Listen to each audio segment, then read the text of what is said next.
వైవిధ్యానికి care of caves, variety ఈవెంట్లు, వినూత్నమైన థీమ్స్. పూర్తి వివరాలకు చదవండి రేపటి సాక్షి దినపత్రిక. పథకాలు అనేకము అటకెక్కినాయి.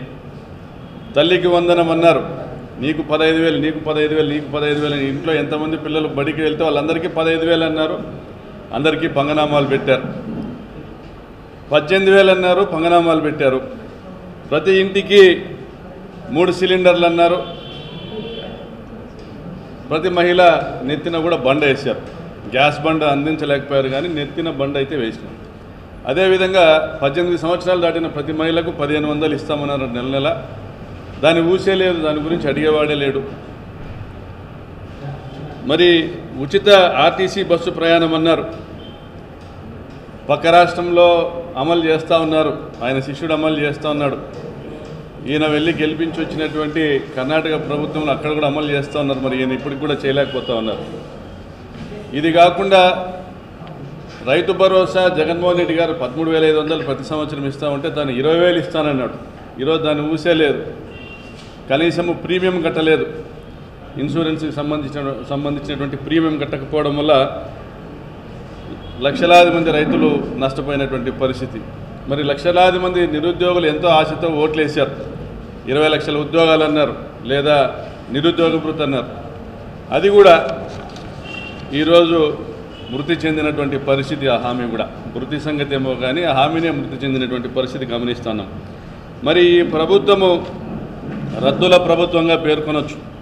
జగన్మోహన్ రెడ్డి గారు విద్యా వ్యవస్థలో ఎన్నో మార్పులు తీసుకొచ్చారు, సంస్కరణలు తీసుకొచ్చారు. అదేవిధంగా గ్రామ స్వరాజ్యం దిశగా అడుగులేశారు.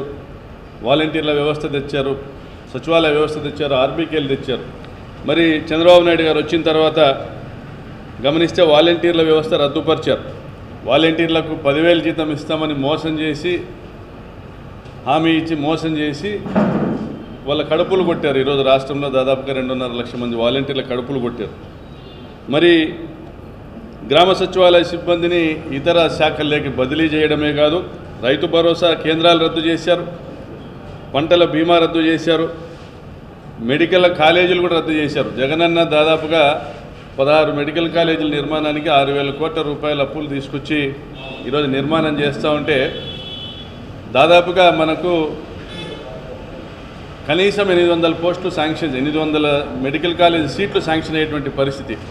పక్క రాష్ట్రంలో గమనిస్తే తెలంగాణలో ఇప్పటి వరకు నిర్మాణానికి కూడా నోచుకునేటువంటి మెడికల్ కాలేజీలకి ఒక్కొక్క కాలేజీకి 50 సీట్ల చొప్పున దాదాపుగా 8 కాలేజీలకు 400 సీట్లు తెచ్చుకున్నారు. రెంటెడ్ ప్రెమిసెస్లో, రెంటెడ్ బిల్డింగ్స్లో స్టార్ట్ చేశారు మెడికల్ కాలేజ్. మనము నిర్మాణం చేసుకుని కూడా దాదాపుగా పాడేరు నిర్మాణం పూర్తయింది. మనం కూడా నేషనల్ మెడికల్ కౌన్సిల్కి లెటర్ రాశాము, 50 సీట్లు అలొకేషన్ వచ్చింది. పులివెందులకు 50 సీట్లు అలొకేషన్ వచ్చింది. వచ్చిందని మాకు వద్దు ఈ అలొకేషన్ అని చంద్రబాబు నాయుడు గారు ప్రభుత్వము లేఖ రాయడంతో నేషనల్ మెడికల్ కౌన్సిల్ మరి ఏ ఇతర మెడికల్ కాలేజెస్ కూడా, కొత్తగా మెడికల్ కాలేజెస్ కూడా మనకు అనుమతి ఇవ్వడం లేదు ఈ సంవత్సరం. పక్క రాష్ట్రాల్లో కొత్త మెడికల్ కాలేజెస్ కూడా అనుమతులు ఇస్తూ ఉన్నారు. మనకి కొత్త మెడికల్ కాలేజెస్కి అనుమతులు ఇచ్చే పరిస్థితి కూడా లేకుండా చేశారు. మరి దాదాపుగా 700 సీట్లు మనం నష్టపోయిన పరిస్థితి. ఈరోజు పేద విద్యార్థులు వైద్య వృత్తిని ఎంచుకొని వైద్య విద్యను వాళ్ళు చదవాలా అనుకున్నటువంటి ఆకాంక్షతో జగనన్న ప్రభుత్వం తీసుకొచ్చినటువంటి ఈ సంస్కరణను తుంగలేకి తొక్కి వాళ్ళ గొంతు కోసారు చంద్రబాబు నాయుడు గారు. ఈయన ఉద్దేశం పీపీఏ మోడల్లో నడుపుతామని. అంటే బిల్డింగులు మేము కట్టాము, ప్రైవేటు హాస్పిటల్స్ వాళ్ళు ఈ బిల్డింగ్స్ టేక్ ఓవర్ చేయండి, మీరు ఇప్పటికే ఆరోగ్యశ్రీని గొంతు నులిమేశాము, జగనన్న 25 లక్షల వరకు ఆరోగ్యశ్రీకి సంబంధించినటువంటి బిల్స్ను చెల్లిస్తామంటే కేంద్ర ప్రభుత్వం ఇచ్చేటువంటి 3.5 లక్షల రూపాయలకు మాత్రమే పరిమితమని చెప్పినటువంటి ఈ ప్రభుత్వము వైద్యాన్ని వ్యాపారంగా మార్చి, వైద్య విద్యను వ్యాపారంగా మార్చి ఈ రాష్ట్రంలో జబ్బున పడ్డవాడి మీద చిల్లర ఏరుకునే కార్యక్రమము, వైద్య వృత్తిని ఎంచుకున్నటువంటి విద్యార్థుల భవిష్యత్తులపైన వీళ్ళు సంపద సృష్టించే కార్యక్రమం. 6,000 కోట్ల అప్పును ఇట్టే చెల్లించేస్తాము, మాకు అదనంగా అప్పు ఇమ్మనేసి ఆ అప్పు ఇచ్చినటువంటి ఆర్థిక సంస్థకు లేఖలు రాసేటువంటి కార్యక్రమం. అంటే మేము తీసుకొచ్చిన అప్పులన్నింటినీ కూడా 20 సంవత్సరాలు 25 సంవత్సరాలు కాదు ప్రభుత్వం చెల్లించేది, ప్రైవేటైజేషన్ చేయడం వల్ల వెంటనే దాని మీద లాభాలు వస్తాయి, ఆ లాభాలలో వల్ల వెంటనే అప్పులు చెల్లించేస్తాం, మాకు అదనంగా అప్పులు ఏంటి అమరావతి కట్టుకుంటాం. మరి ప్రతి ఒక్క పేదల సంక్షేమ కార్యక్రమం,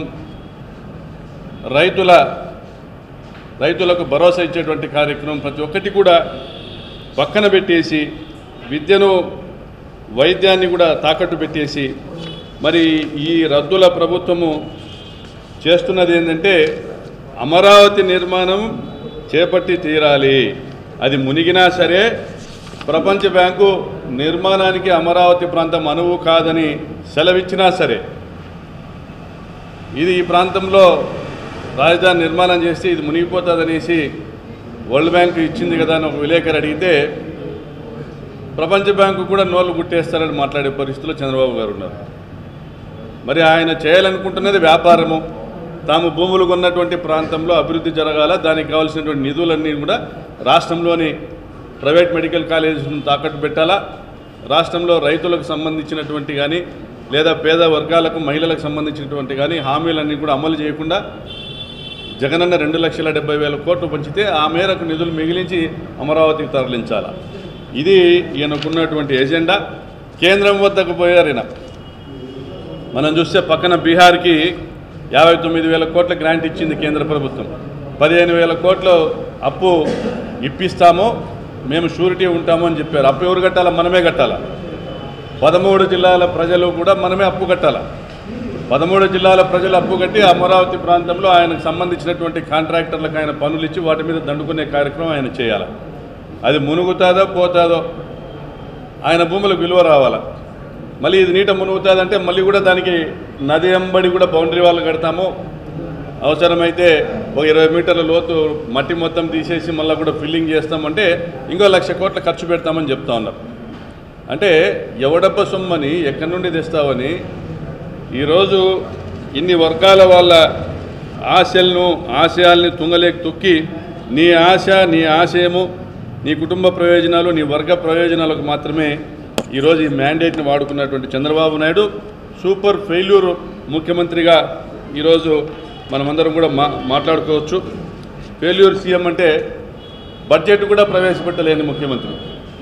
ఈ రాబోయే 12 నెలల్లో మేము ఏమేమి ఖర్చు పెట్టబోతున్నాం, మాకున్న ఆదాయం ఏంది, మేము ఖర్చు పెట్టాలనుకున్నటువంటి వివరాలు ఇవి అని ప్రవేశపెట్టేటువంటి బడ్జెట్ను మనం ప్రవేశపెట్టలేకపోయాం. ఓటాన్ అకౌంట్ బడ్జెట్తో సరిపుచ్చుకోవాల్సి వచ్చింది ఎన్నికల పరిస్థితుల్లో. మరి ఎన్నికలు అయిపోయిన తర్వాత మిగిలిన ఆర్థిక సంవత్సరానికి బడ్జెట్ ప్రవేశపెట్టాల్సినటువంటి నూతన ముఖ్యమంత్రి 3 నెలలకో 4 నెలలకో అప్పుడింత ఇవిగా మా పద్దుల వివరాలు ఇవిగా మాకు వచ్చే రాబడి మేము పెట్టే ఖర్చు ఇవిగా అని మాట్లాడుతున్నారు. కానీ టోటల్గా బడ్జెట్ ప్రవేశపెడితే సంక్షేమ పథకాలకు మీరు కేటాయిస్తున్నారా లేదా, రాయలసీమ అభివృద్ధికి మీరు కేటాయిస్తున్నారా లేదా, సాగునీటి ప్రాజెక్టులకు మీరు కేటాయిస్తున్నారా లేదా, ఉత్తరాంధ్ర అభివృద్ధికి మీరు కేటాయిస్తున్నారా లేదా అనేది తెలిసిపోతుంది. తెలిస్తే ప్రజలు తిరగబడతారు. మోసం బయటపడుతుంది. మోసం గ్రహించిన ప్రజలు తిరగబడతారు. కేవలం ప్రజల్ని మోసం చేయడానికే ఈయన బడ్జెట్ని వాయిదా వేస్తూ వస్తూ ఉన్నారు. మరి ఈ మధ్య 99 రూపాయలతో వాటర్ బాటిల్ అంటూ ఉన్నారు.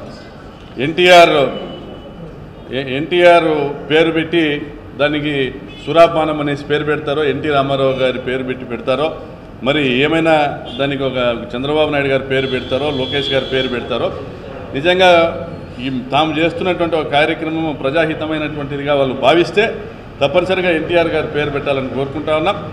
దాన్ని ప్రజలు ఏ విధంగా రిసీవ్ చేసుకుంటారో కూడా దాన్ని అనుభవించాల్సిన పరిస్థితి కూడా ఉంటుందని కూడా తెలియజేస్తున్నాం.